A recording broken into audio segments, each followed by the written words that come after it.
C'est une terre où la guerre ne s'est jamais arrêtée.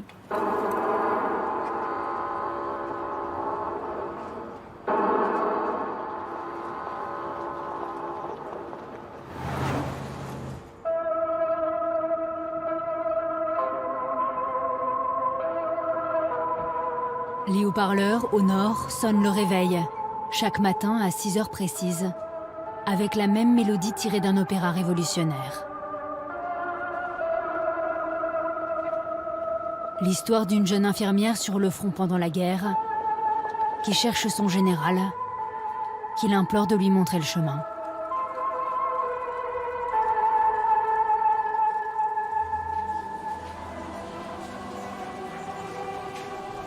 Une terre en guerre contre la frontière qui la divise.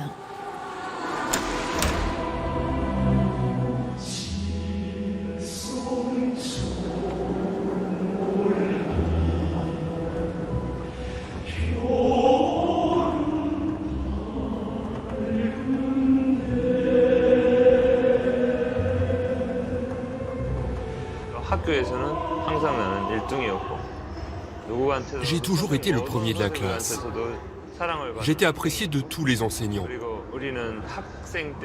Même à l'école, il y avait une hiérarchie entre les élèves avec, au sommet, le délégué de classe et le responsable politique. J'ai occupé ces deux postes pendant mes études.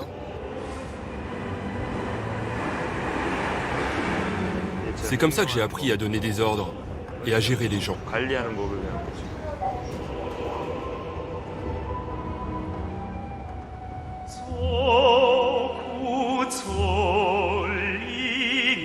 À la frontière entre les deux Corées, coupées l'une de l'autre par la guerre froide, le temps s'est arrêté.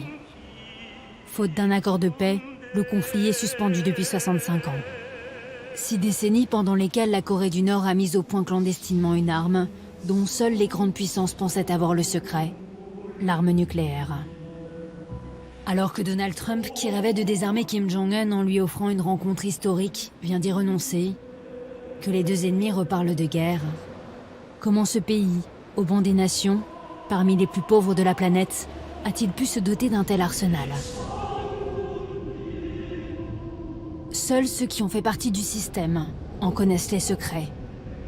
Plusieurs années d'enquête ont été nécessaires pour trouver leurs traces.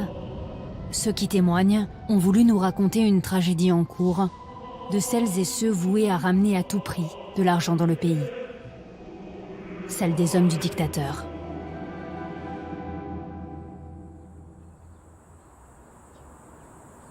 Séoul, à moins de 50 km de la frontière avec la Corée du Nord. La capitale sud-coréenne est devenue en 20 ans la 4e ville la plus riche au monde, après Tokyo, New York et Los Angeles.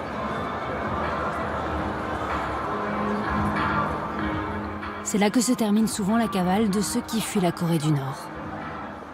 Ce jeune haut fonctionnaire nord-coréen est arrivé à Séoul après un périple de milliers de kilomètres à travers la Chine. Il vit ici depuis 2 ans sous une nouvelle identité, celle de Michael Kim. Il a 28 ans. Il travaille à mi-temps comme surveillant dans un musée de la capitale. C'est une exposition organisée par la mairie de Séoul d'un appartement témoin de la Corée du Nord, afin de montrer comment les habitants de Pyongyang vivent actuellement. Je suis ici pour aider à la compréhension, en tant que personne qui y a réellement habité.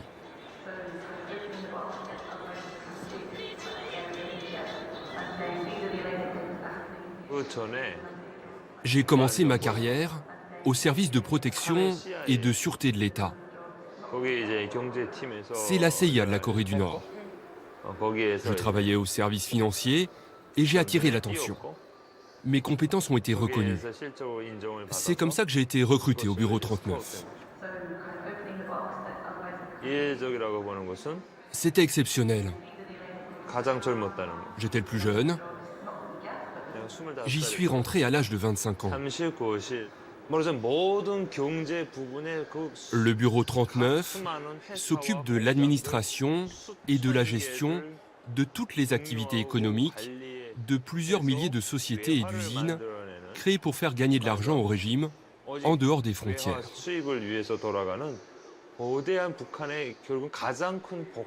Le bureau 39 rapporte à lui seul la moitié du produit intérieur brut de la Corée du Nord.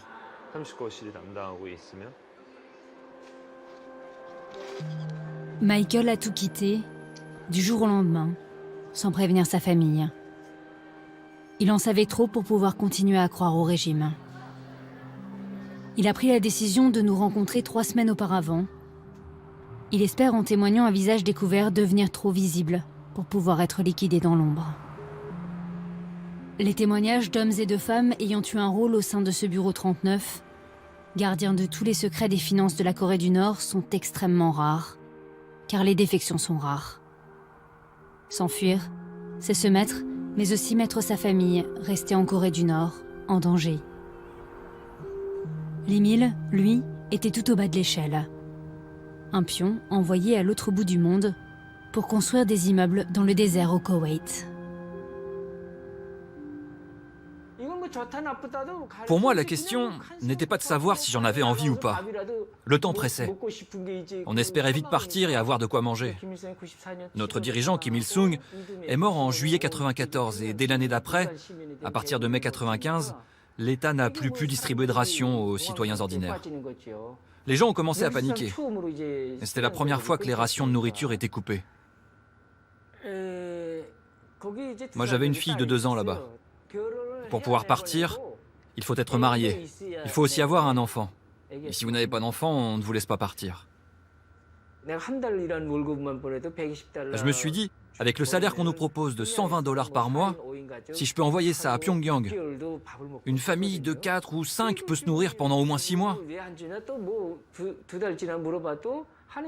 Au bout de 2 mois sans salaire, on a demandé pourquoi on ne gagnait rien. Et on nous a répondu, nous n'avons pas reçu d'instruction du parti nous disant de vous donner votre salaire. Le parti en Corée du Nord, c'est Kim Jong-il, notre général en chef. Cette réponse nous condamnait au silence. Les centaines d'ouvriers ne pouvaient pas dire quoi que ce soit. Alors on a continué à travailler, même de nuit, à la lumière de nos lampes torches, en luttant contre le sommeil, travailler en prenant notre mal en patience. J'ai travaillé 5 mois comme ça, sans recevoir de salaire. Je me suis senti trahi.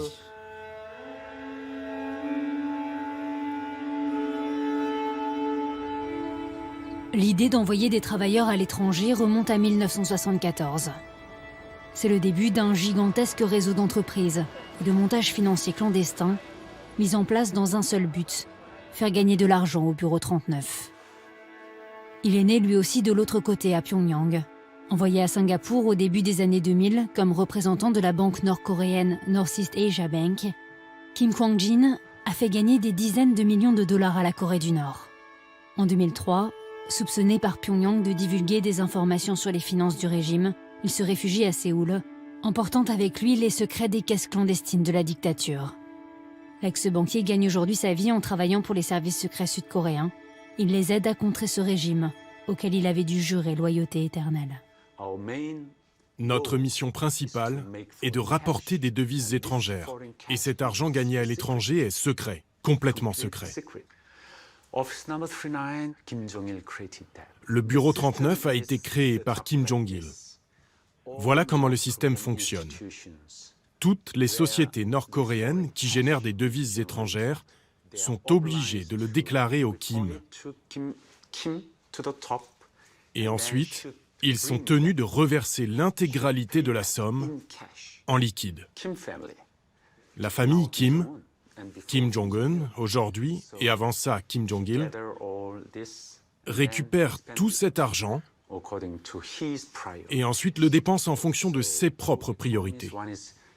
Il y a donc en réalité 2 économies, celle de la famille Kim et l'économie nationale, dirigée par le gouvernement central. L'économie aux mains de la famille Kim, je l'ai appelée le fonds de la cour royale. Il possède toutes les meilleures entreprises, celles qui génèrent le plus de profits, les meilleurs hôtels, les meilleurs magasins, ainsi que les restaurants, tout ce qui génère des devises étrangères. Tout ça, ça revient directement à Kim Jong-il et maintenant à Kim Jong-un. C'est une économie séparée. L'argent que vous rapportez ne sera jamais injecté dans l'économie nationale. Non. La Banque centrale, le ministère des Finances et la Banque commerciale n'ont à aucun moment le droit de mettre leur nez dans nos affaires. Jamais. Ils ne peuvent pas poser la moindre question. Kim récupère tout et redistribue. Disons que ça rapporte $1 milliard par an. Il reçoit tout ça en liquide et il l'utilise. En ce moment, le programme nucléaire et balistique consomme beaucoup d'argent. C'est de là que ça vient, du porte-monnaie de Kim Jong-un. On a différentes sortes de travailleurs. Au maximum, je pense qu'on en a 150 000. Je dirais 50 000 en Russie, un peu plus en Chine, et les autres sont disséminés dans le monde. Et ces 150 000 personnes font gagner beaucoup d'argent.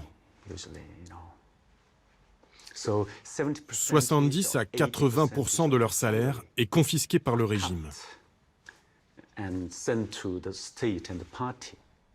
Disons que chacun d'eux rapporte $100 par mois. Ça fait un total de 15 millions. 15 millions de dollars par mois. Mais ils ne gagnent pas que $100 par mois. Ils gagnent plus. Plusieurs centaines de dollars, minimum. Donc beaucoup d'argent revient comme ça à Kim Jong-un. La taille du fonds secret des Kim, qui est aujourd'hui le fonds de Kim Jong-un, a augmenté de façon spectaculaire ces 20 dernières années.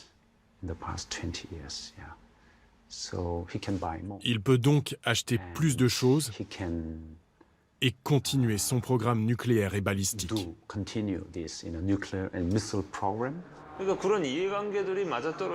Ça se fait surtout avec des pays avec lesquels on partage une certaine compréhension, comme les pays de l'Europe de l'Est, les pays d'Asie du Sud-Est, l'Afrique. On a des travailleurs partout.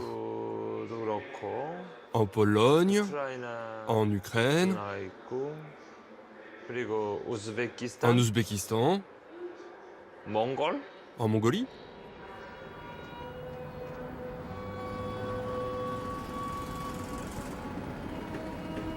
Les marteaux-piqueurs résonnent aux portes de la steppe. Les yourtes viennent s'agglutiner aux immeubles. Chaque jour, le béton de la capitale mongole, Oulan-Bator, gagne un peu plus de terrain. Communiste pendant 70 ans, la Mongolie a gardé de cette époque ses monuments à la gloire du bloc soviétique, mais elle a rejoint le camp capitaliste à la chute de l'URSS. Elle connaît depuis un exode rural massif. Oulan-Bator doit construire d'urgence des logements, mais ce peuple de nomades manque de main-d'œuvre. La Mongolie doit donc faire appel à des renforts notamment chinois, vietnamiens et nord-coréens. Sur chaque chantier, le travail est réparti de la même manière. Les ouvriers mongols sont chargés des travaux en extérieur. Les Nord-Coréens, plus qualifiés, s'occupent eux des finitions à l'intérieur. Les ouvriers envoyés par Pyongyang vivent sous surveillance de jour comme de nuit. Pour tenter de les approcher plus discrètement, notre traducteur va y aller seul.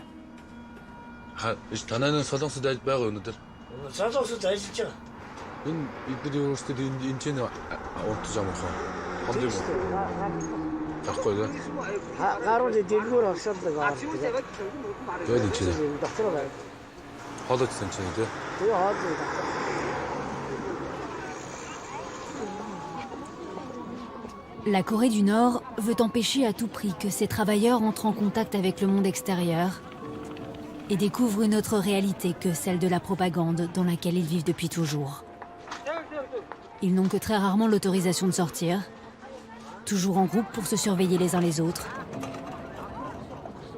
Mais nous allons repérer dans les allées du marché d'Oulan-Bator un ouvrier nord-coréen qui semble seul.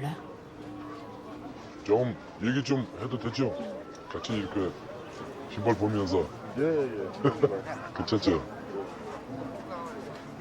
그럼 뭐 언제 왔어요? 몽골에? 3년 됐어요. 3년? 오래됐네요. 그럼 언제 집에? 1인 2차 가요? 한 달이면 가요? 와, 그럼 돈 많이 벌겠네. 에이, 이번 걸돈 없어요. 왜? 돈 안 줬어요? 많이 못 받았어요. 많이 못 받았다고요? 일하고도 못 받았어요. 그럼 나쁜 놈들이네. 나쁜 놈들 많아요. 그래요? 저 한국에 가족도 있어요? 저 자식들 몇 명? 난 자식은 한 사람, 이거 처가 지금 임신한 상태에서 나왔어요. 자식도 못 봤어요. 그럼 지금 한 3살? 3살 됐죠. 남자 여자? 남자라고 편지 왔어요. 가서 자식당 봐야 돼요. Les contrats des travailleurs durent en général 3 ans, pendant lesquels ils n'ont pas la possibilité de rentrer chez eux. Peu profitent d'être à l'étranger pour s'échapper, parce que leur famille est en Corée du Nord. Ils savent que sinon ils ne la reverront jamais.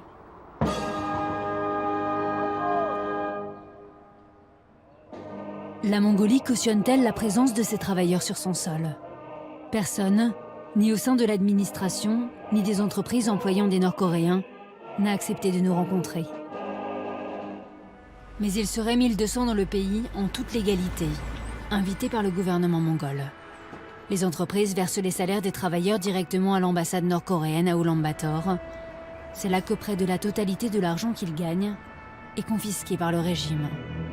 Le reste, au mieux quelques dizaines d'euros par mois, revient aux travailleurs qui envoient cette somme en Corée du Nord pour aider leur famille.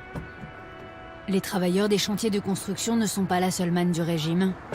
Des bûcherons sont envoyés dans les forêts de Sibérie, des agriculteurs dans des fermes. La dictature exporte même ses médecins. C'est le plus lucratif. La Corée du Nord envoie à l'étranger des acupuncteurs et des chiropracteurs qui ouvrent des cliniques dont les revenus sont récupérés par le régime. Il en existe 3 à Ulaanbaatar. I would like to interview North Korean workers. No. Can we speak with you? You're North Korean? No. Are you guys North Korean or? Korean. Not Korean. Yes? Yes. Can we ask you a question? We want to know why you guys are in Mongolia, what do you do here, for how long you've been here? Yuka.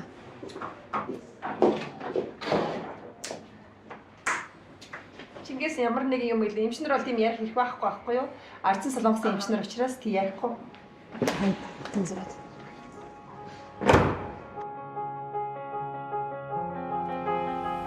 La Corée du Nord gagnerait chaque année 450 millions d'euros grâce au salaire de ses travailleurs, envoyés dans le secret hors des frontières.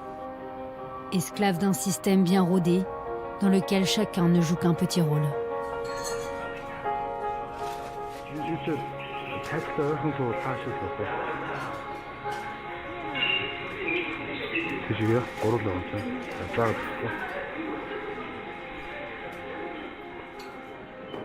Elles doivent sourire, chanter et danser pour aider leur pays. Il existe 130 restaurants nord-coréens dans le monde, 3 à Ulaanbaatar. Le modèle est à chaque fois le même. Les serveuses vivent et dorment dans le restaurant, sous surveillance permanente, avec l'interdiction de sortir. Les jeunes femmes sont aussi vendeuses, d'alcool, de cigarettes, d'artisanat. Toutes les recettes termineront dans la caisse secrète du régime.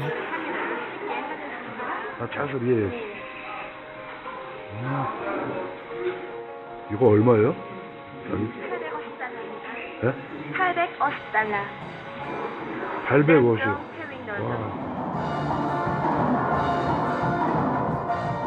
Chaque soir, elles dansent devant les clients pour s'acquitter de leur mission.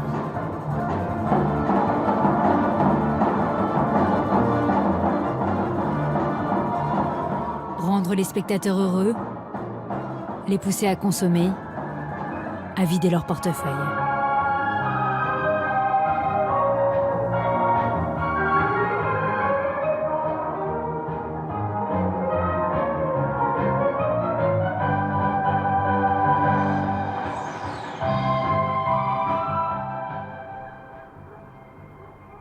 Ce financement secret, il ne doit pas en exister de traces écrites.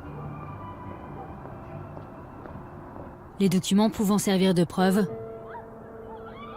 les reçus, les transactions bancaires, sont systématiquement détruits sur ordre des Kim. Pour cacher son existence à la communauté internationale, mais surtout aux travailleurs et au peuple nord-coréen qui vit à la dure. Pour qu'ils ne se rendent pas compte des millions que la famille Kim se fait sur leur dos.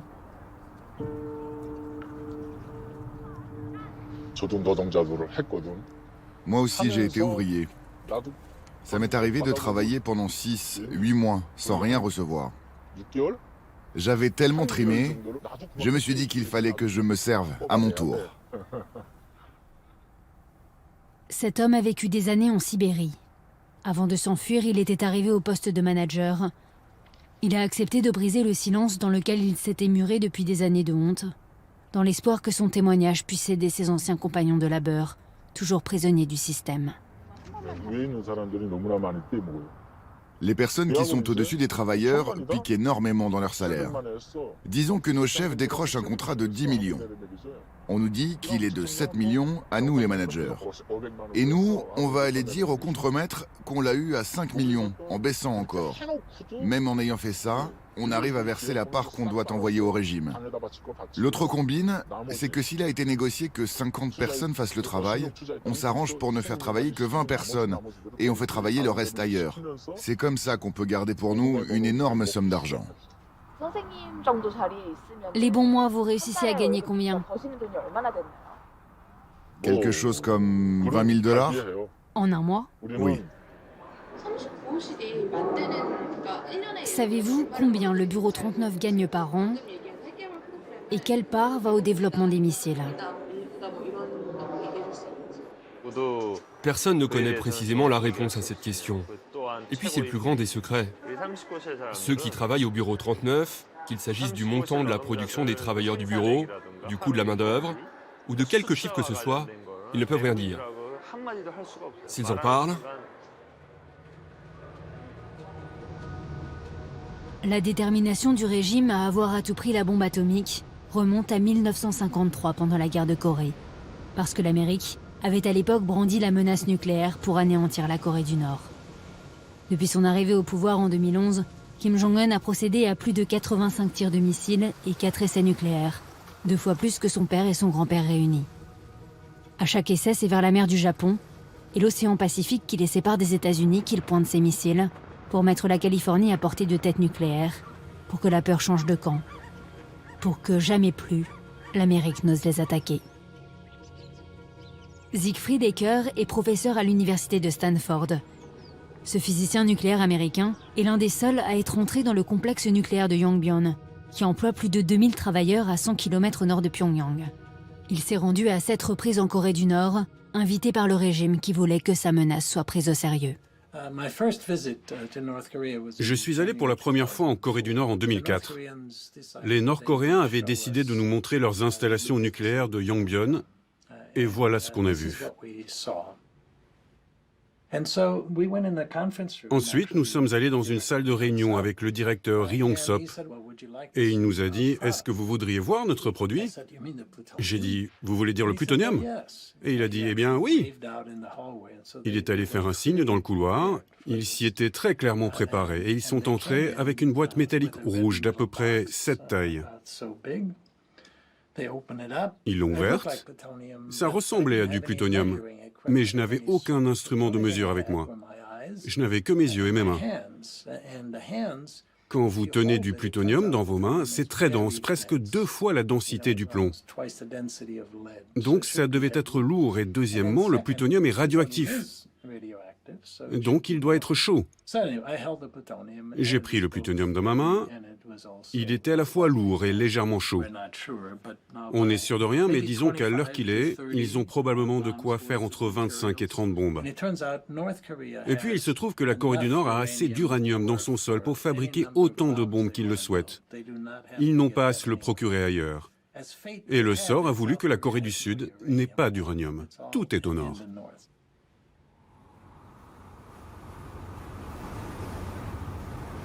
Le 29 novembre 2017, la Corée du Nord prend tout le monde de court, testant son premier missile capable d'atteindre les côtes américaines. Kim Jong-un annonce à son peuple posséder désormais une force nucléaire d'État. Dans le même temps, une course contre la montre est engagée de New York, du siège des Nations Unies. D'une cellule composée de 8 hommes, de 8 nationalités différentes, experts en technologie des missiles, en finance ou encore en transport aérien et maritime. Certains viennent du civil, d'autres des services de renseignement. Ils travaillent dans l'ombre avec pour mission d'assécher le fonds secret des Kim pour stopper le programme nucléaire nord-coréen. Pour leur sécurité, il n'existe pas de photos de ce panel d'experts. Seul Hugh Griffiths, qui le dirige depuis 2014, a accepté que nous montrions son visage. Les débris de l'une de leurs fusées, qui utilisent la même technologie que leurs missiles balistiques, ont été récupérés par la marine sud-coréenne qui avait des bateaux assez proches pour repêcher l'engin juste après qu'il s'est abîmé en mer. Et ils ont invité le panel d'experts pour examiner ces débris. Lors de l'inspection, on note les numéros de série, on prend des photos, et dans de nombreux cas, on est capable de retracer l'origine de ces composants, comment, où et à qui ils ont été achetés.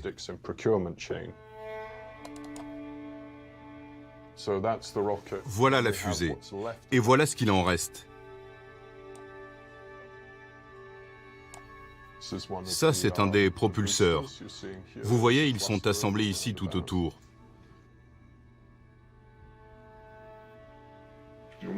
Il faut que vous cachiez les numéros de série. Nos enquêtes prouvent qu'un certain pourcentage de pièces utilisées dans leurs fusées et leurs missiles ont été achetées à l'étranger. Les composants vont d'abord être exportés vers d'autres pays en Asie, des centres d'affaires comme Singapour, Hong Kong, de façon à ce que pour une entreprise multinationale basée, disons, en Europe, qui vend ses pièces, tout semble en règle. Il n'y a aucune trace de la Corée du Nord sur leurs documents officiels. Le panel d'experts ne se contente pas d'enquêter. Ils disposent d'une arme économique. Ce sont eux qui imaginent des sanctions chaque fois plus sévères pour isoler la Corée du Nord et la couper de ses revenus clandestins. Sur ces recommandations, l'ONU en est à son 9e train de sanctions, dans l'espoir qu'acculées, elles viennent s'asseoir à la table des négociations. Si on considère ce que la Corée du Nord peut exporter aujourd'hui, ils ne vont plus très longtemps se faire de l'argent sur notre dos. Tout est désormais sous le coup de sanctions.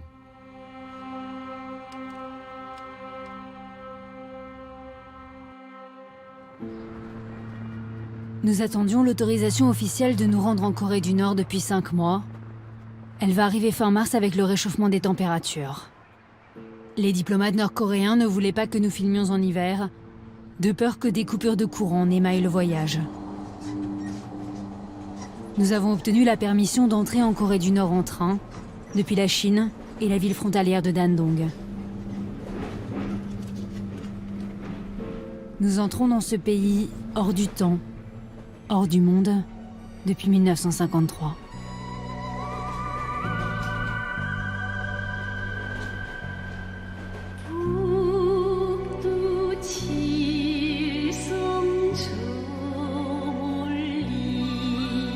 Pas une parcelle de terre n'est laissée à l'abandon. Tout l'espace est utilisé pour nourrir la nation. Le train nous laisse entreapercevoir pendant 7 heures des campagnes où restent roi, la faucille et la force des bras.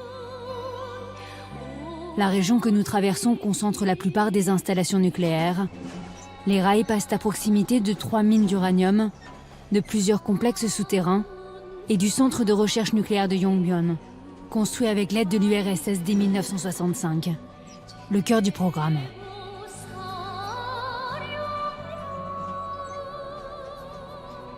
Notre escorte nous attend à Pyongyang, la capitale. Nous entrons dans un monde dévolu aux privilégiés du régime.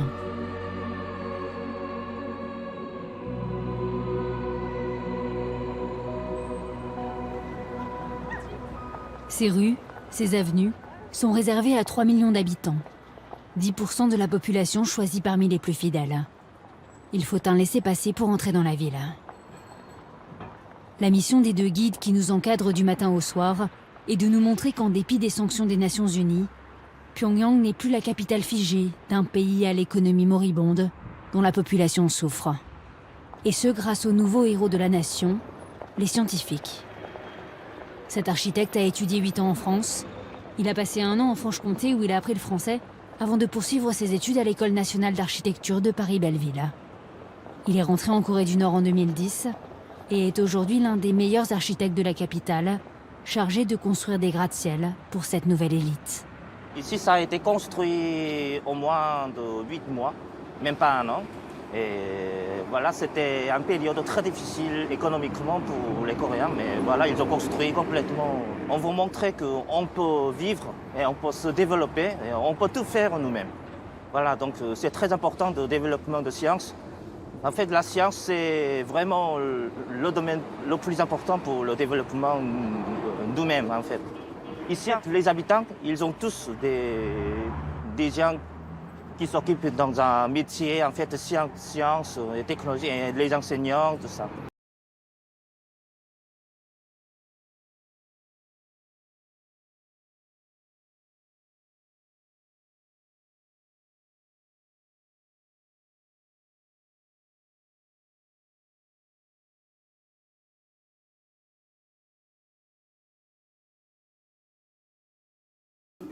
아유. 아이고. 몇 살입니까? 6살입니다. Voilà, vous voyez ces images. Ça résume tout en fait. C'est notre chef leader qui attribue directement. Comme ça. C'est un grand. Enfin, c'est considéré comme une grande gloire pour les Coréens, ce genre de moment. Quand on a emménagé ici, j'étais tellement heureuse que je n'arrêtais pas de pleurer en pensant à son amour. Le maréchal porte beaucoup d'attention aux scientifiques et ils lui rendent en travaillant dur. Cela fait 30 ans que mon mari est scientifique. 30 ans! Son mari enseigne la mécanique des fluides à l'université Kimchek, l'école polytechnique nord-coréenne. L'appartement qui leur a été alloué fait 200 mètres carrés.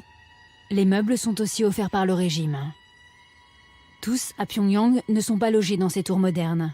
Mais cette famille n'est pas non plus une exception. Kim Jong-un inaugure un nouveau quartier par an depuis qu'il dirige le pays. Une 50aine de nouveaux immeubles, tous sortis de terre en quelques mois, et offerts aux scientifiques et à diverses familles méritantes aux yeux du régime. L'une de ces tours abrite l'un des bureaux d'études des architectes de Kim Jong-un.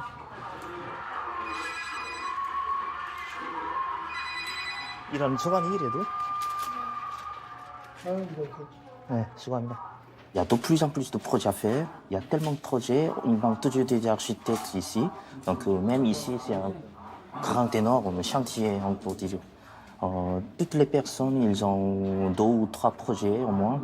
Et ils travaillent énormément. Mais ça ne suffit pas, en fait.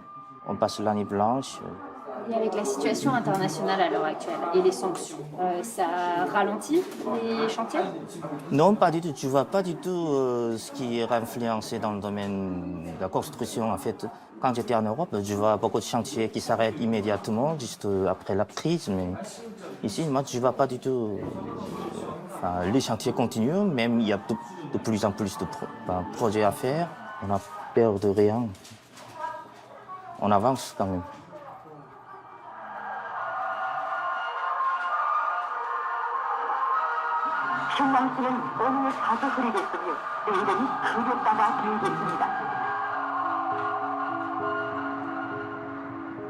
Comment la Corée du Nord finance-t-elle ces nouvelles constructions? Est-elle hermétique aux sanctions? Dans les rues, les tenues monochromes du socialisme ont pris des couleurs en 3 ans. L'ambiance est presque décontractée. Le régime tient toujours sa population d'une main de fer. Le moindre geste, la moindre parole critique peut mener dans l'un des multiples camps de prisonniers politiques que compte toujours le pays. Mais une nouvelle orientation se dessine depuis que Kim Jong-un est au pouvoir. Il a donné ordre de développer l'économie à la même vitesse que le nucléaire.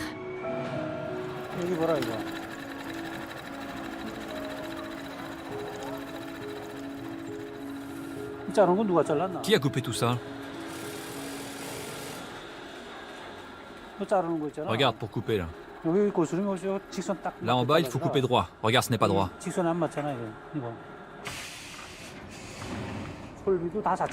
Nous avons construit nous-mêmes nos équipements. Et grâce à ces machines de production coréennes, nous avons pu automatiser certaines lignes d'assemblage et réduire la consommation d'électricité pour augmenter jusqu'à doubler notre capacité de production. Les scientifiques de l'Académie des sciences et les chercheurs de l'université Kim Il-sung, tous ont coopéré pour fabriquer nos équipements. D'où viennent les matériaux pour fabriquer les chaussures? Aujourd'hui, à cause des manœuvres de nos ennemis, nous n'avons pas de matériaux d'importation. Nous créons donc nos matériaux nous-mêmes, en étudiant chaque composant à notre disposition pour produire nos chaussures.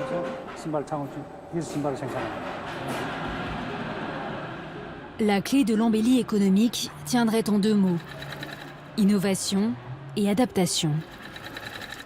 Pour tenir, pour prouver au monde que le pays n'a besoin de personne.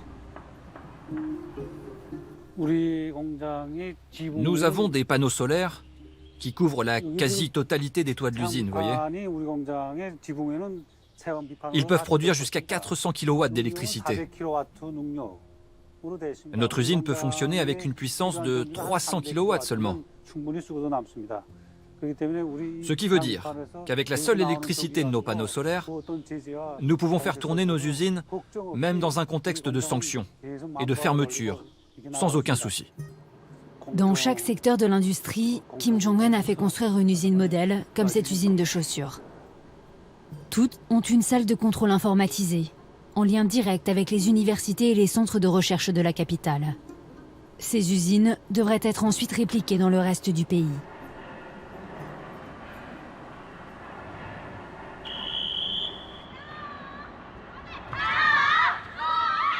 Le régime distribue les rôles.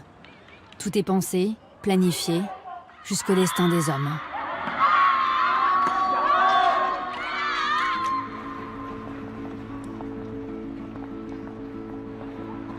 Les jeunes Nord-Coréens voient leur vie se dessiner dès l'école primaire, en fonction de leurs aptitudes, de leurs origines familiales et des besoins du parti. C'est l'État qui choisit pour chacun un métier.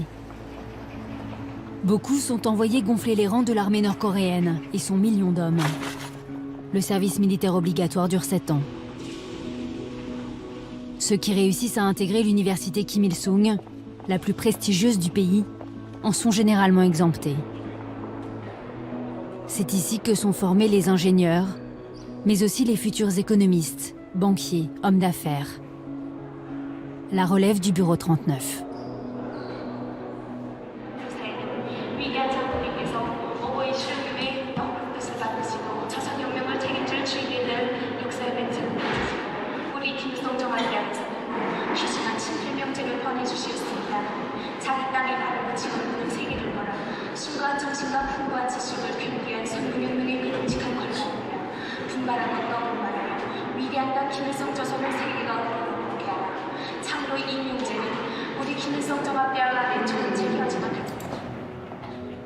Nos demandes pour rencontrer des officiels en charge du programme nucléaire et de la politique sont toutes restées sans réponse.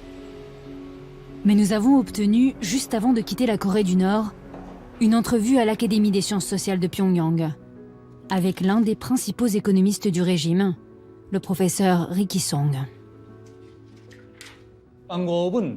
Notre industrie de la défense est déjà bien développée. Comme la guerre qui nous oppose aux États-Unis est une guerre nucléaire, nous avons décidé de concentrer nos dépenses militaires principalement sur l'armement nucléaire afin de dissuader une intervention américaine, ce qui nous a permis d'investir plus d'argent dans le développement économique. La Corée du Nord n'aurait-elle pas intérêt à abandonner le développement des armes nucléaires et à ce que les sanctions des Nations Unies soient levées ?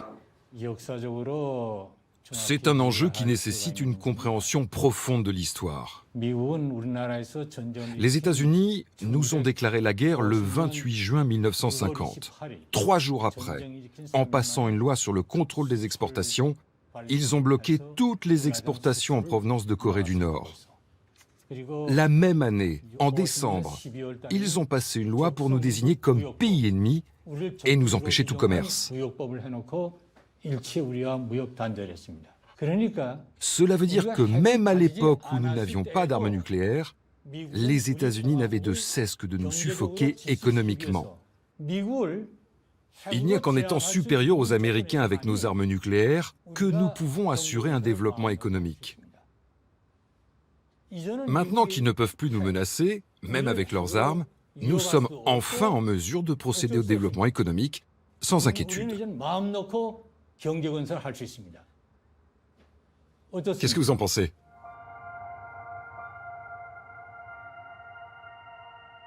La résurrection économique de la Corée du Nord est-elle un mirage? Un barreau d'honneur pour cacher à la population que les nouvelles vagues de sanctions menacent de mettre le pays à genoux. Les statistiques officielles sont invérifiables. Le peuple, nous ne pourrons ni l'approcher ni l'entendre, juste l'apercevoir. Traverser des campagnes où la famine des années 90 et ses 600 000 à 1 million de morts semblent avoir laissé place à des lendemains meilleurs. Des villes sans voiture, mais avec ici aussi de nouvelles couleurs. Une vie dure, mais déjà un peu moins dure qu'avant.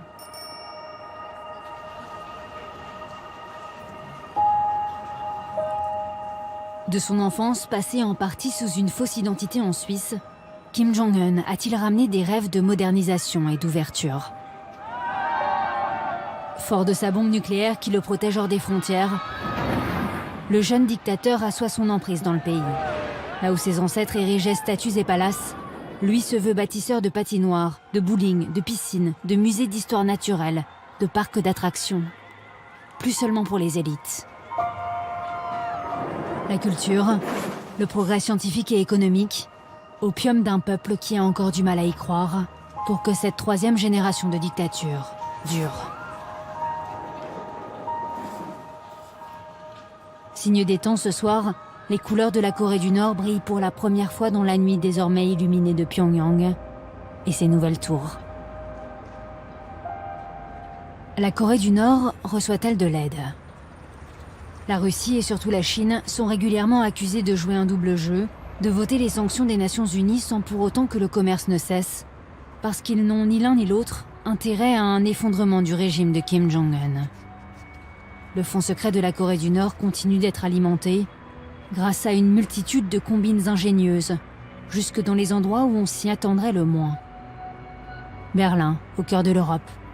Les autorités allemandes tentent depuis 2016 de faire fermer cette auberge de jeunesse, installée dans l'enceinte de l'ambassade de Corée du Nord. Depuis 2008, le loyer, 38 000 €, était versé chaque mois dans la caisse des Kim. L'Allemagne a fait annuler le bail, mais les propriétaires du City Hostel refusent de quitter les lieux.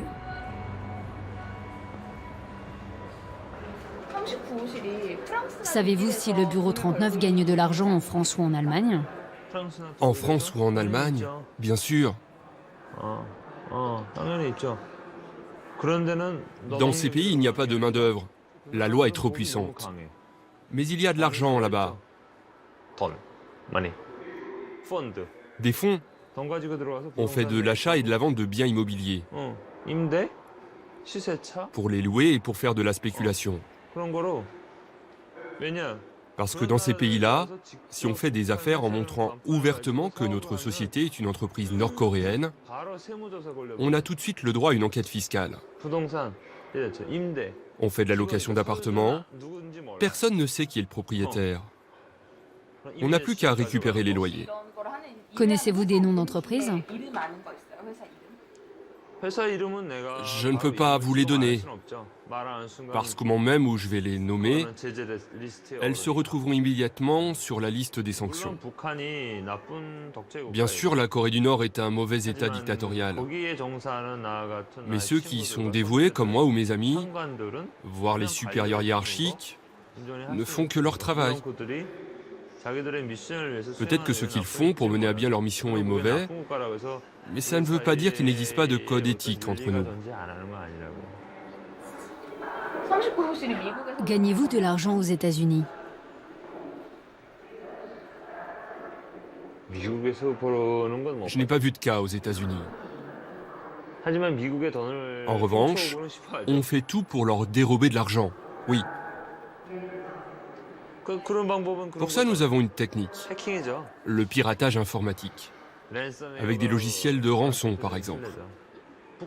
La Corée du Nord va pirater les infrastructures industrielles ou informatiques des États-Unis. Nous n'avons pas les moyens d'analyser ces données, ni de les utiliser. On fait juste du piratage. Mais en échange de la promesse de ne pas partager ces données, on demande de l'argent.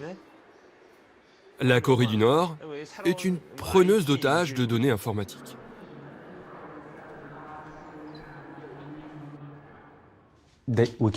On ne peut pas tout empêcher. Comment pouvez-vous stopper tous les Nord-Coréens? Il suffit d'une petite banque, dans un coin reculé de Chine. Si j'y ai un compte, je peux presque tout faire, n'est-ce pas? Je peux envoyer de l'argent partout dans le monde. Combien sont-ils ces hommes de l'ombre? Jusqu'où s'étend la toile qu'ils ont tissée? Quelle menace représentent-ils?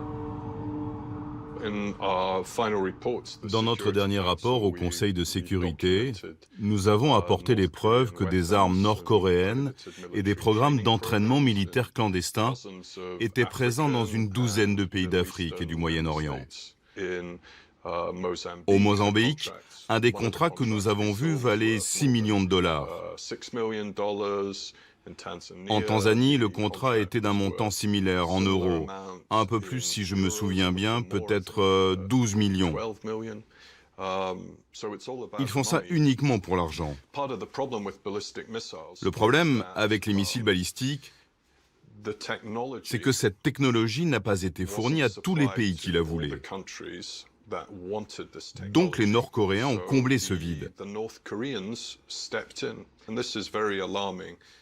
Cette prolifération est très alarmante. Il y a eu notamment une installation nucléaire en Syrie qui a été mise sur pied avec l'aide des Nord-Coréens. Et ce genre d'opération est très préoccupante. Les Nord-Coréens ont aussi d'immenses stocks d'armes chimiques. Le destin de la Corée devait se jouer le 12 juin à Singapour. Ils s'enlisent dans l'incertitude et la surenchère nucléaire depuis l'annulation de la rencontre entre Donald Trump et Kim Jong-un. 20 années se sont écoulées depuis que Lee Mil a fui le désert koweïtien où il construisait des immeubles. Il est à nouveau père de famille. Il a 2 fils à Séoul qui savent qu'ils ont une grande sœur, quelque part de l'autre côté de la frontière. Faut pas que tu rajoutes un peu d'huile? Non, sinon ça risque d'éclabousser partout.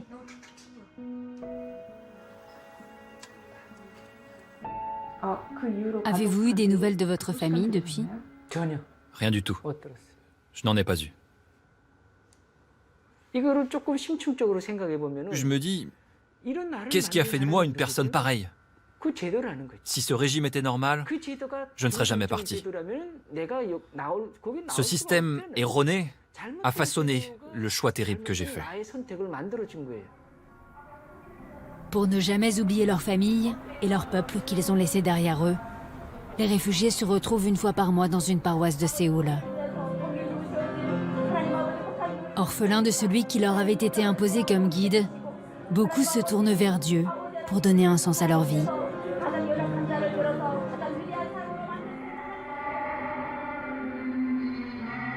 Les hommes toujours aux ordres du dictateur, eux, continuent de bâtir en secret la survie du régime.